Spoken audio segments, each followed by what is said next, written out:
Goa night club అగ్ని ప్రమాదం కేసులో ప్రధాన నిందితులుగా ఉన్న సౌరవ్ లూత్రా బ్రదర్స్ని థాయిలాండ్ పోలీసులు భారత్కు అప్పగించారు. ఈరోజు ఇండిగో విమానంలో ఇండియాకి వచ్చినట్టు సమాచారం. ఈ సోదరులను ఇంటర్పోల్ బ్లూ కార్నర్ సహకారంతో అదుపులోకి తీసుకొని ఈరోజు ఢిల్లీకి తీసుకొచ్చారు. గోవాలోని అర్పోరా ప్రాంతాల్లో ఉన్న beach by Romeo Lane night club యజమానులైన లూత్రా సోదరులు డిసెంబర్ 6న జరిగిన ఘోర అగ్ని ప్రమాదం తర్వాత దేశం విడిచి థాయిలాండ్కు పారిపోయారు.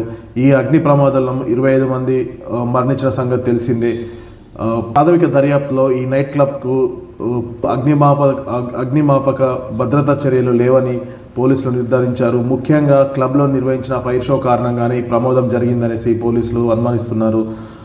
గోవా పోలీసులు ప్రమాదం జరిగిన వెంటనే వీరిపై లుకౌట్ నోటీస్ సర్క్యులర్ జారీ చేయడంతో పాటు హత్యాకాన్ని నేరపూరిత మానవ హత్యతో పలు శిక్షల కింద కేసులు నమోదు చేశారు గోవా పోలీసులు. ఆ తర్వాత విదేశాంగ మంత్రిత్వ శాఖ వీరి పాస్పోర్ట్ను రద్దు చేయడంతో థాయిలాండ్ అధికారులు వీరిని నిర్బంధించారు. ఢిల్లీ విమానాశ్రయంలో వీరిని అదుపులో తీసుకున్న గోవా పోలీసులు సెంట్రల్ ఏజెన్సీలతో సమన్వయం చేసుకుని తదుపరి విచారణ కోసం ఢిల్లీలోని పటియాలా హౌస్ కోర్టులో ప్రవేశపెట్టి ట్రాన్సిట్ రిమాండ్ కోరనున్నారు. ఈ కేసులో మరో భాగస్వామి అజయ్ గుప్తాను పలువురు క్లబ్ మేనేజర్లను సిబ్బందిని పోలీసులు ఇప్పటికే అరెస్ట్ చేశారు.